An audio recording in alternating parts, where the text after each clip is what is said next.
Salut à tous! Plus de 55% de la population mondiale vit aujourd'hui dans des zones urbaines. Au milieu du siècle dernier, ce pourcentage était beaucoup plus faible, et il était 3 fois moins important en Asie notamment. Aujourd'hui encore, des milliards de personnes vivent dans des agglomérations et des villages qui vivent de l'agriculture et de l'élevage. Vous trouvez ça rasoir? Attendez de découvrir les villages uniques qui existent à travers le monde. Bien entendu, nous vous raconterons tout cela en détail, alors en attendant, n'oubliez pas de vous abonner à la chaîne. C'est parti!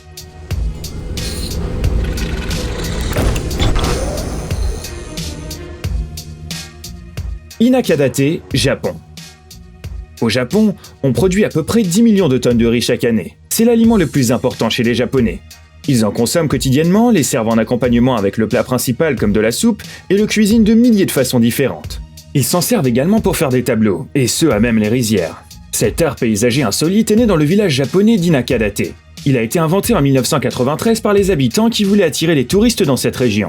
On dirait bien qu'ils savaient quoi faire. Depuis lors, l'endroit a été visité par des centaines de milliers de voyageurs du monde entier. Et diverses entreprises japonaises ont à plusieurs reprises fait des propositions de partenariat aux agriculteurs. Cependant, ces derniers refusent toujours catégoriquement.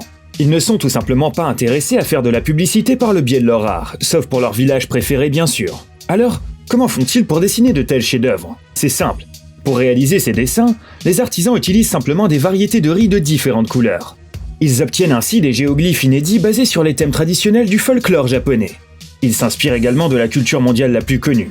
Au cours de différentes années, la légendaire Joconde, le commandant français Napoléon et l'actrice américaine Marilyn Monroe ont fait leur apparition dans les champs d'Inakadate. Cette œuvre d'art ne dure hélas que quelques mois, ce qui fait que beaucoup de gens font tout pour la découvrir. Une fois arrivé à maturité, le riz est récolté et vendu sur les marchés locaux au même prix que du riz ordinaire. Kongtong, Inde. On a une petite question à te poser. Si tu devais être une chanson, laquelle serais-tu? Dis-le nous dans les commentaires ci-dessous. Tu te dis peut-être, c'est une drôle de question, tiens. Et pourtant, pas tant que ça. Dans le village indien de Kongtong, par exemple, on donne aux enfants, à la naissance, une certaine mélodie au lieu d'un nom. Bien sûr, ce n'est pas un tube des Beatles ou de Michael Jackson comme tu pourrais l'imaginer. La mère de chaque enfant leur compose une mélodie unique.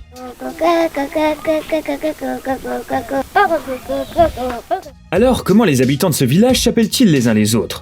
Tout dépend de la situation. Si les gens sont dans une petite pièce et sont à proximité, ils n'utilisent que la partie douce de la mélodie pour s'adresser les uns aux autres. Cependant, lorsqu'un groupe de personnes sort à l'extérieur, les noms des chansons sont chantés fort et en intégralité. Le plus souvent, ces compositions durent un peu moins d'une minute.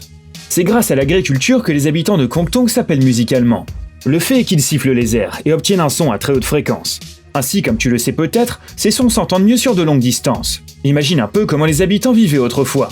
Les champs étaient immenses et les téléphones portables n'avaient pas encore été inventés. Alors que faire si son conjoint disparaît soudainement? Il va de soi qu'appeler une personne en utilisant une chanson à haute fréquence est beaucoup plus efficace que d'utiliser un simple prénom. Hélas, de nos jours, cette tradition disparaît peu à peu et les habitants de Kongtong proposent de plus en plus souvent des noms ordinaires par souci de simplicité. Cependant, nous espérons sincèrement que cette coutume émouvante se perpétuera au moins en partie à l'avenir. Wangliu Yao, Chine. As-tu déjà regardé le dessin animé avec la belle princesse Réponse? Évidemment, ce n'est qu'un conte de fées, mais nombreux se sont certainement posé la question en le regardant. Est-il vraiment possible de faire pousser des cheveux aussi longs? Eh bien, la réponse est oui, tout à fait. Les habitants de ce village chinois le savent par expérience. Il existe encore dans le petit village de Wangliu Yao une étonnante tradition vieille de plusieurs siècles que toutes les femmes de ce village sont tenues de respecter.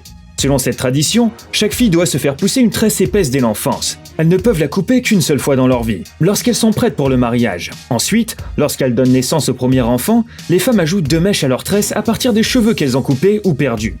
Les cheveux sont même prélevés directement à partir du peigne. Pas un seul cheveu ne doit être perdu. Mais pourquoi se donner autant de mal? On a du mal à même imaginer ce que les femmes de Wangliu Yao doivent subir à cause de cette tradition. Cependant, les filles elles-mêmes sont extrêmement fières de leur tradition. Pour elles, les cheveux longs et sains sont un symbole de beauté, de longévité et de richesse. Cependant, elles sont les seules à savoir comment leurs cheveux restent si soyeux. Les secrets des soins capillaires sont transmis de génération en génération, par les grands-mères aux futures mères. Gumatupara, Inde. Ce qui semble parfaitement normal dans une culture peut paraître déroutant pour les populations étrangères. Tu l'as probablement déjà remarqué toi-même si tu as déjà fait quelques voyages à travers le monde. Quant aux traditions de ce village, elles ne seront probablement même pas comprises par la majorité des Indiens, et encore moins par les étrangers, car cette coutume n'a rien à voir avec la fête colorée de Holi. Elle trouve son origine dans le village de Gumatapura. Le principal festival hindou Diwali est très célébré ici chaque année. Même si elle est pratiquée dans tout le pays, les habitants de Gumatapura y participent de manière très originale. Afin d'honorer leur dieu, les hindous sortent et se lancent de la bouse de vache. Selon les habitants, elle est censée leur apporter la santé.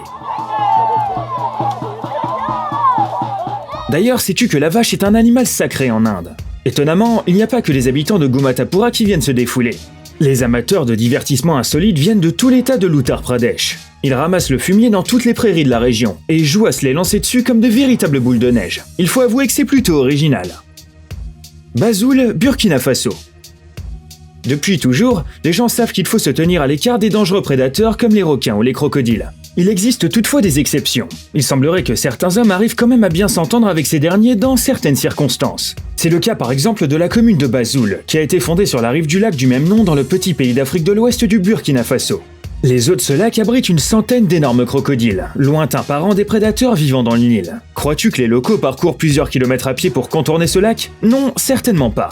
Les enfants s'y baignent constamment, les femmes y recueillent de l'eau pour les tâches ménagères et les touristes prennent des photos en enlaçant ces féroces reptiles. Et cela depuis plusieurs décennies. Difficile de savoir comment on en est arrivé là. Mais selon certains biologistes, les crocodiles locaux sont devenus beaucoup moins agressifs en raison du climat aride. Pendant les mois particulièrement chauds, quand le soleil assèche complètement le sol, ils se mettent à hiberner, en quelque sorte. Toutefois, même lorsque les crocodiles sont éveillés, ils ne sont pas enclins à s'attaquer aux humains.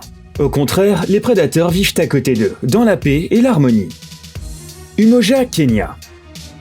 Les femmes de ce village sont des modèles et une grande inspiration pour beaucoup de gens, et pas seulement en Afrique. Nous disons femmes parce qu'il est tout simplement interdit aux hommes de vivre à Umoja, et il y a une histoire tragique derrière cela. Dans certains aspects, la société africaine est pour la plupart strictement patriarcale. Le plus souvent, les femmes sont traitées comme des biens ou des servantes. De plus, il arrive que les femmes kenyennes soient également maltraitées, même par leur propre mari.